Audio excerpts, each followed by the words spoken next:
이렇게 하니까 너무 그냥 굵어가지고 말은 그럴싸한데 어떻게 뭐 발을 떼기가 어렵잖아요. 그래서 발을 떼라고 친절하게 설명해 준 게 8조목입니다. 8가지 항목을 가지고서 이 삼강령을 실현할 수 있도록 기금다리를 나눕니다. 자사만에. 첫 번째가 뭐냐면 경물 한 글자씩 딱 이걸 하면 이렇게 됩니다. 격치 성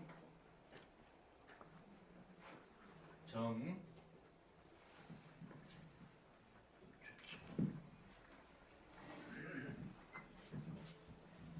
수 이쪽으로 할게요. 이게 말썽이네요. 수 제 치 평 이게 8조목입니다. 8가지 항목. 격, 치, 성, 정, 수, 제, 치, 평 이렇게 외우면 좋습니다. 이 8개를 크게 2개로 나누냐 그러면 딱 나눠졌네요. 격, 치, 성, 정은 내적인 문제고 수, 제, 치, 평은 외적인 문제입니다. 수까지 내로 해도 돼요. 그 다음에 수를 아예 내외가 겸했다 이래도 됩니다. 3개로 나누면 내외겸. 그럼 자연이 겸이기 때문에 8항목 중에서 뭐가 제일 중요할까? 수신이 제일 중요합니다. 천자로부터 선민에 이르기까지 이런 뜻을 갖고 있는 사람 제일 중요한 것은 일시계의 수신으로 이본이라. 모두 다 수신으로 근본을 삼는다고 했습니다. 네, 내가 안팎을 조리하니까. 근데 명덕에 나야 되거든요. 명덕에 나. 나는 나로되 나는 여러 나가 있는데 크게 3나가 있어요. 근데 명덕에 나야 됩니다. 근데 명덕의 나를 알면 현상의 나까지 자연히 알게 돼요. 그래서 그 공부를 해야 돼요. 그게 명이거든요. 밝히는 거. 어떻게 밝히는가? 밝히는 게 먼저 경물로 밝힙니다. 이게 물이라는 것은 대상. 이게 이를 격자, 연구할 격이거든요. 첫 번째 내가 대상입니다. 나는 어떤 존재입니까? 그게 경물입니다. 이게 책상이 있잖아요. 그럼 책상은 뭘까? 나무로 됐고 이건 이렇게 되어 있고 쓰임새는 이거구나. 이게 경물이에요. 이론적 탐구. 그렇지만 이 경물은 그냥 실용적 탐구에 그치는 게 아니라 실용적 탐구보다 중요한 게 본질적 탐구예요. 그 본질적 탐구를 어디서부터 하냐? 실용적부터 들어가요. 일상생활에서. 지금 있는 데서부터 시작합니다. 이건 실용성이거든요. 근데 그게 그치지 않고 본질로 가요. 그래서 경물은 실용과 본질을 같이 탐구해요. 그래서 실용을 통해서 본질로 들어갑니다. 그래서 동양 철학은 상할 철학이라 지금 만나는 여기 일에서 시작에 들어가요. 내 삶을 떠나서 들어가는 게 아니라 그 방법은 뭐냐? 그게 삶의 방법은 이렇게 나옵니다. 모든 걸 다 해본다. 경험론자들. 좋습니다. 근데 어느 세월에 다 합니까? 그 폐단이 있어요. 구체적이라는 건 좋지만 다 할 수가 없어요. 경험론이 함께. 그러니까 이번에는 우리의 마음자리를 중시해가지고 하나만 하면 끝난다. 이런 또 방식이 있어요. 한 번 해서 제대로 된 경우 있습니까? 잘 없어요. 그러면 대학에서 말하는 경물법은 뭐냐? 말 그대로 이것도 방법이긴 하고 이것도 방법이긴 하지만 최선책은 아니다. 대학에서 차용하는 방법은 중법을 쓰는데 그게 뭐냐면 나는 매 순간 대상을 만납니다. 근데 그 대상을 여러 개 만나잖아요. 그때 하나만 택해요. 하나만. 이게 충족이 되죠.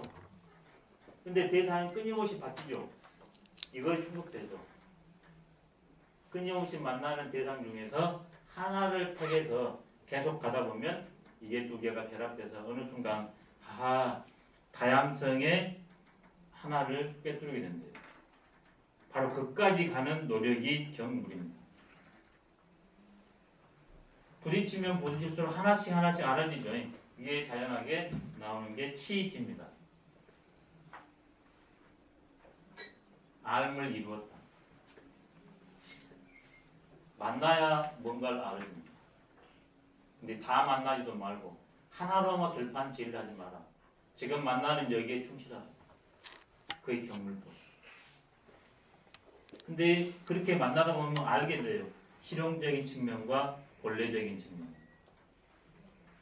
처음에는 실용적인 측면에서부터 시작합니다. 그래서 본래성까지 가요. 그것을 99.9%까지만 하면 치지입니다.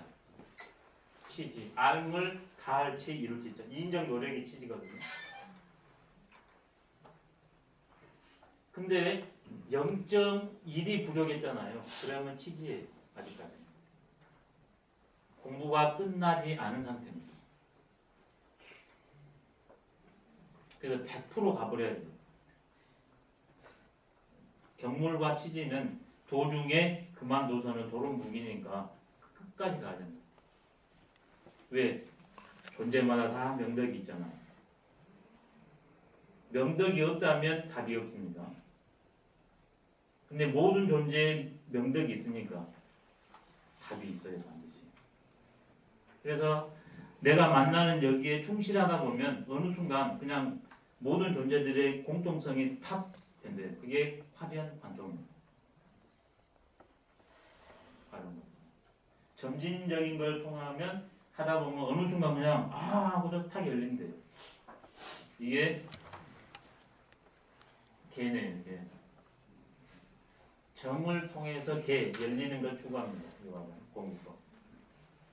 양명학은 경물치지가 정반대 실천인데 그것은 죄송하지만 생략을 해야 될 것 같습니다. 이 다음에는 성의가 있습니다. 명덕, 경물치지 내적으로는 나, 외적으로는 나를 둘러싸고 있는 제일 큰 게 천이거든요. 나와 천에 대해서 경험과 그 다음에 사유를 통해 알아내는 것, 경물치지법.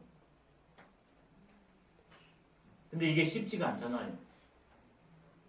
그래서 나오는 게 뭐냐면 성입니다. 요즘 말로 하면 무의식에 대한 고찰이 성이에요. 무의식에 대한 고찰. 나는 일단 몸이 있죠.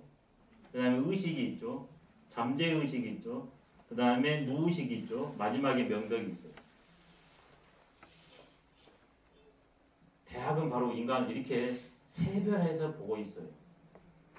근데 용어를 이렇게 저처럼 안 해놔서 그러지 실제로 그렇게 보고 있는 겁니다. 그러니까 바로 있는 그대로 쫓아가기 위해서는 나의 이게 뜻자거든요. 근데 요즘 말로 하면 무의식이에요. 무의식의 실상을 뿌리를 봐야 된다. 이게 성이에요. 참될 성이거든요. 명덕의 실상을 보는 것 그게 성이에요. 내 의지를 참되게 한다. 이것은 너무나 나이브한 해석이에요. 내 명덕이 어떻게 작동하고 있는가? 왜 명덕이 작동하지 못하는가? 그래서 신독이 성의에서 신독이 나오지 않습니까? 대학에서.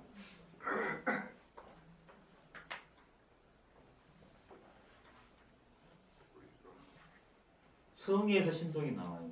내 한마음, 한 생각 움직이는 것을 알아채는 게 신독이거든요. 그래서 제가 무의식이라고 말합니다. 근데 원래는 더 깊게 들어가서 명덕이에요. 명덕, 무의식, 잠재의식, 그 다음에 의식, 감정, 의지 이것들이 일어나는 걸 알아채는 게 성의예요. 근데 말이 저렇게 간략해서 그러지. 내 마음속에 일어나는 한 생각을 가르친다. 명덕이냐 명덕이지 않냐. 명덕이면 그대로 하고 명덕이 아니면 명덕으로 바꾸는 게 성의입니다. 알아차림과 실천이 같이 있는 게 성의자리예요. 그래서 어떤 분은 대학 공부는 딱 하나다. 성의. 명덕을 알아서 명덕을 구현하는 것. 그게 성의입니다. 제 성의를 받아주십시오. 했을 때 과연 그 성의가 어떤 성인가?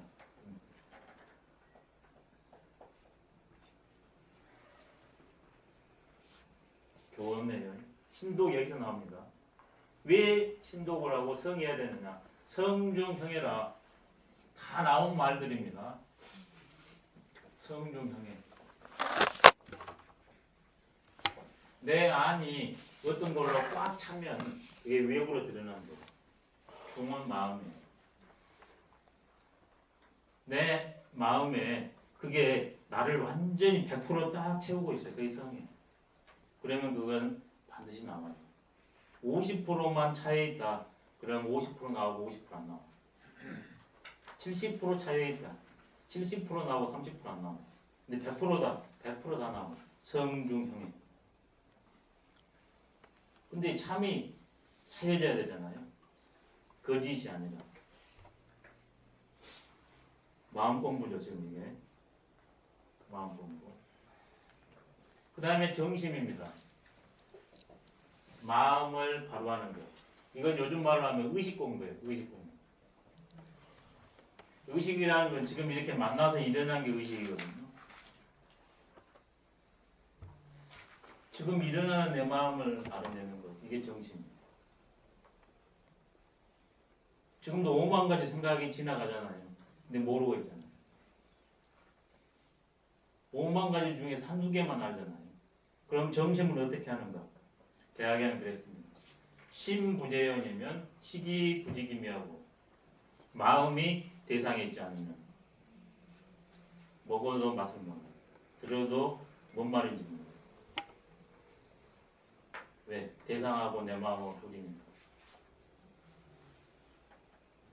그게 정신입니다. 100% 여기에 집중하고 있는가? 그게 정신입니다.